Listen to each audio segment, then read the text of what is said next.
Tá certo, agora sim, Guilherme Derrite em Brasília, ao vivo, conectado com a gente. Vamos chamar o repórter André Anelli, que está ao lado de Guilherme Derrite. Anelli, seja bem-vindo, ótima noite a você. Da mesma maneira, desejo uma excelente noite ao deputado Guilherme Derrite. Bem-vindo, Anelli. Obrigado, Caniato. Boa noite a você, a toda a turma dos Pingos nos Is e para quem está ligado aqui na Jovem Pan. Isso mesmo, deputado federal Guilherme Derrite, depois de essas últimas 24 horas muito movimentadas por conta da relatoria do projeto de lei antifacção, ele agora nos atende aqui ao vivo para justamente então dar detalhes a respeito dessa aprovação que aconteceu no dia de ontem. Deputado, muito obrigado pela sua participação, boa noite. Primeiro de tudo, gostaria de saber com o senhor como é que se deu esse acordo que foi anunciado ontem pelo presidente da Câmara, Hugo Motta, de um entendimento entre o senhor e também o ministro da Justiça, Wellington César Lima, para viabilizar essa votação como aconteceu ontem. Boa noite a todos, prazer falar com vocês. Primeiro aqui, colocar a diferença do que aconteceu anteriormente no ano passado, onde o governo federal tentou ir para um embate irracional, desarrazoado, com várias narrativas falsas, falando que eu queria tirar poder da Polícia Federal. Isso é mentira, em momento algum isso aconteceu. Já a atual equipe do Ministério da Justiça entendeu que seria derrotado no voto e partiu da primeira premissa, que o texto base seria o texto da Câmara.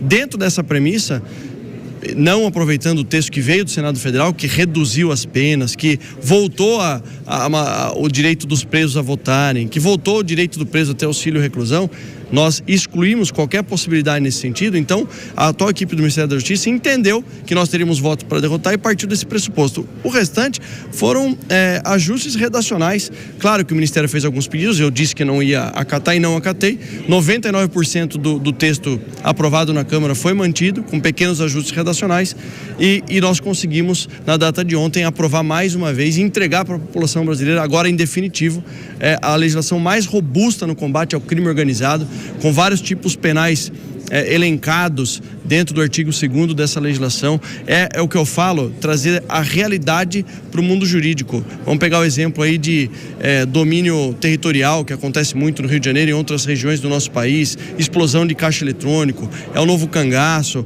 membros de organizações criminosas que atuam com armas de fogo exclusivo das Forças Armadas. Tudo isso está tipificado na legislação. Além disso, o mínimo do cumprimento da pena, eu ouvi o Roberto Motta falando, é de 70%, mas para o reincidente já é de 80%, podendo chegar a 85% da pena.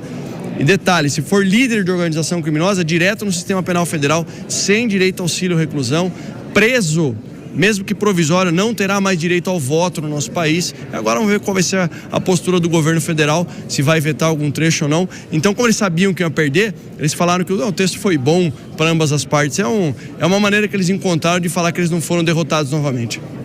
Caniato, o deputado está à disposição aqui de você e dos participantes dos Pingos também. Perfeito. Deputado, parabéns pelo trabalho, pela aprovação. Rapidamente a gente vai tratar de alguns temas que envolvem o PL antifacção. Primeiro, uma rápida reflexão sobre o tamanho do passo que foi dado para combater o crime organizado com a aprovação desse PL.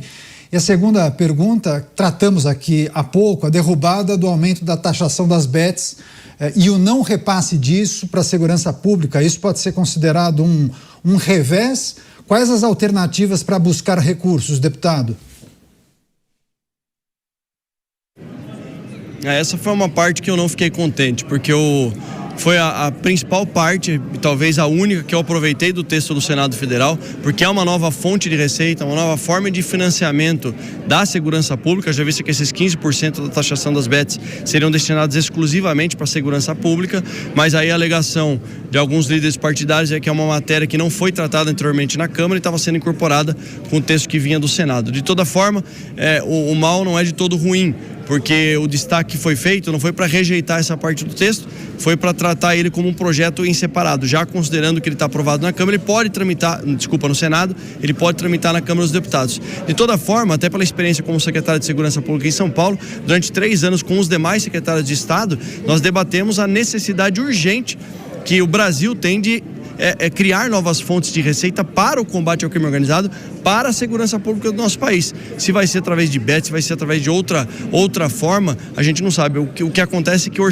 a fatia do orçamento público destinada ao custeio, ao financiamento e investimento da segurança pública no país, ele é muito irrisório e está aquém da resposta que a sociedade espera de nós. Pois é, vou chamar os nossos comentaristas, Anelli e deputado Derrite. O Luiz Felipe Dávila está preparado. Dávila, sua pergunta, por favor. Deputado Derrite, boa tarde, parabéns aí pela aprovação do projeto. Deputado, eu comentava há pouco que eu senti falta de uma parte fundamental do projeto, que eram as investigações financeiras. Nós sabemos que para combater facção, nós precisamos seguir o percurso do dinheiro, isso é fundamental. E isso acabou saindo do projeto, Rafael. O que aconteceu? E tem alguma chance de recuperarmos essa capacidade de utilizar a inteligência para perseguir o dinheiro do crime organizado? Não, pelo contrário, Felipe. Primeiro, um prazer falar contigo novamente, sabe quanto eu admiro vocês aí. Muito pelo contrário, o texto do Senado, ele havia retirado uma parte importantíssima nesse sentido, que é uma ação civil imprescritível, independente, autônoma do Ministério Público para fazer o rastreamento dos bens e para asfixiar financeiramente aqueles que lavam o dinheiro proveniente do crime organizado. O que isso significa? Nós colocamos essa ação civil, foi uma sugestão do colegiado de procuradores gerais de justiça, ou seja, do chefe dos ministérios públicos, dos GAECOS de todos os estados. Essa ação civil, ela foi incorporada no meu texto da Câmara e no Senado ela se tornou uma ação subsidiária. Em outras palavras, eu teria que esperar toda a transação penal, processo penal, para depois atacar financeiramente o recurso daqueles CNPJs ou CPFs que se utilizaram do dinheiro ilícito para fazer a lavagem de dinheiro para o crime. Nós retomamos essa parte importante do projeto, então são duas coisas independentes, por isso que é uma ação civil autônoma, independente e imprescritível, garantindo maior capacidade do Estado, nesse caso representado pelo Ministério Público, de fazer a desapropriação dos bens e desarticular a questão financeira das organizações criminosas. Guilherme Derrite, ao vivo com a gente aqui em Os Pingos nos Is. Próxima pergunta, Roberto Mota. Derrite, boa noite. Você atua na segurança há muitos anos, como policial, como secretário de segurança, agora como deputado.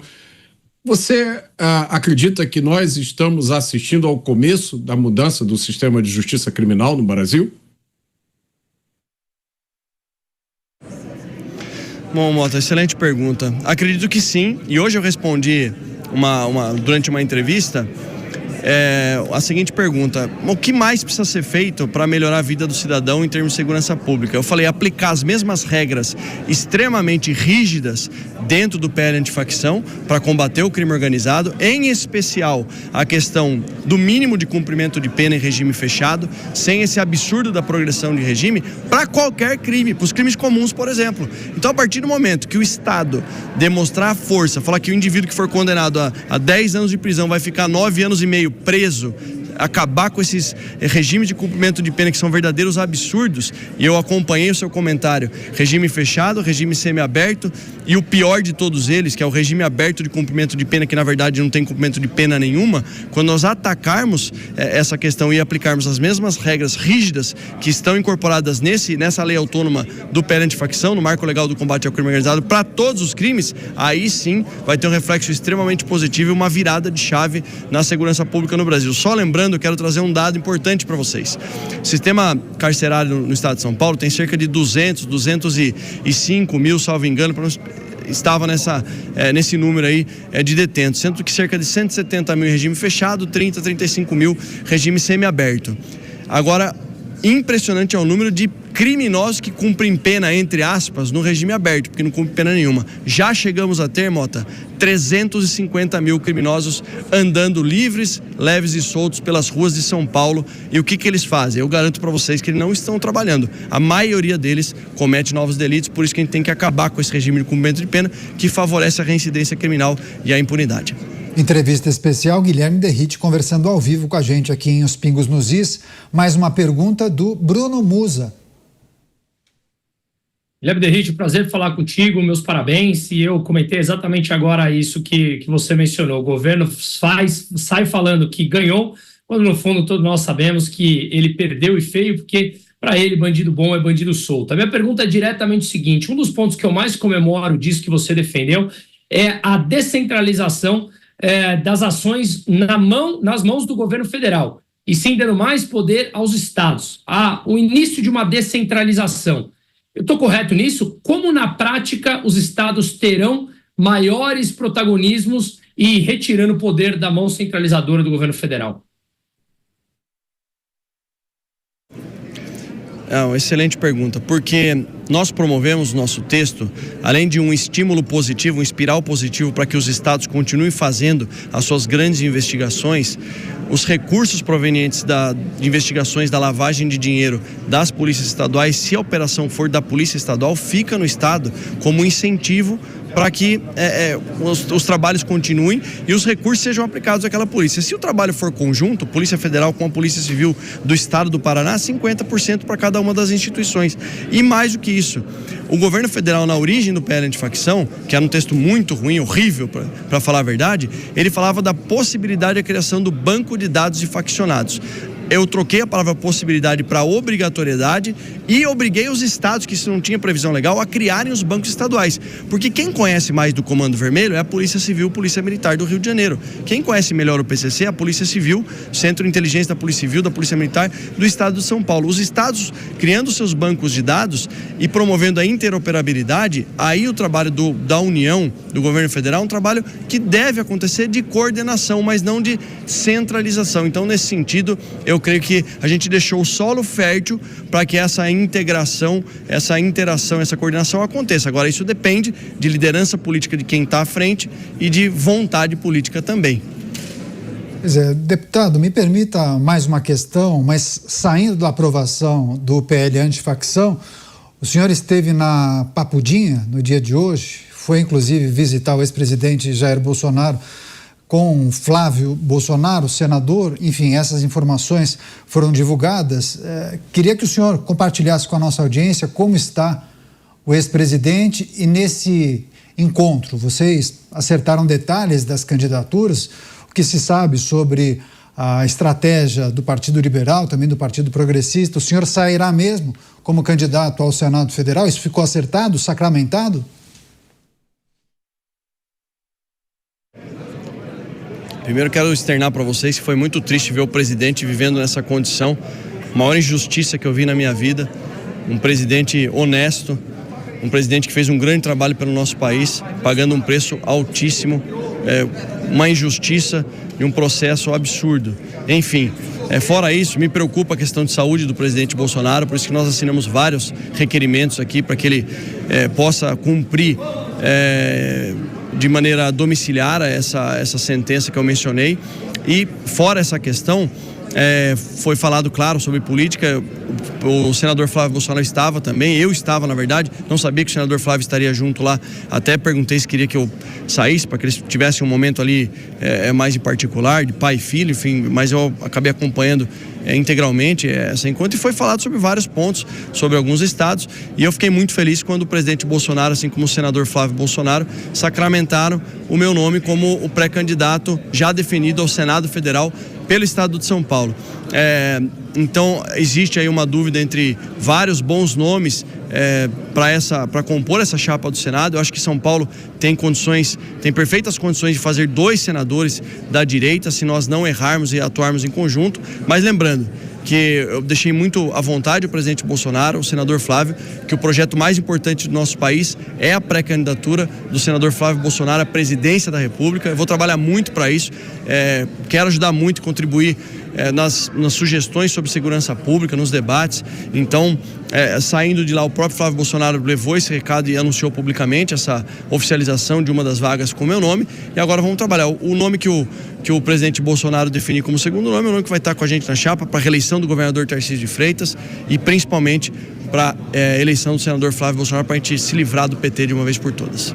Aí, Guilherme Derrite, deputado federal do PP de São Paulo, trazendo todos os detalhes, as informações acerca da aprovação do PL antifacção, mas também compartilhando com a gente informações sobre a situação do ex-presidente Jair Bolsonaro, bem como a estratégia para o lançamento dos candidatos ao Senado aqui pelo estado de São Paulo. Deputado, muito obrigado, viu? Parabéns pelo trabalho, boa sorte na caminhada, voltamos a falar em breve.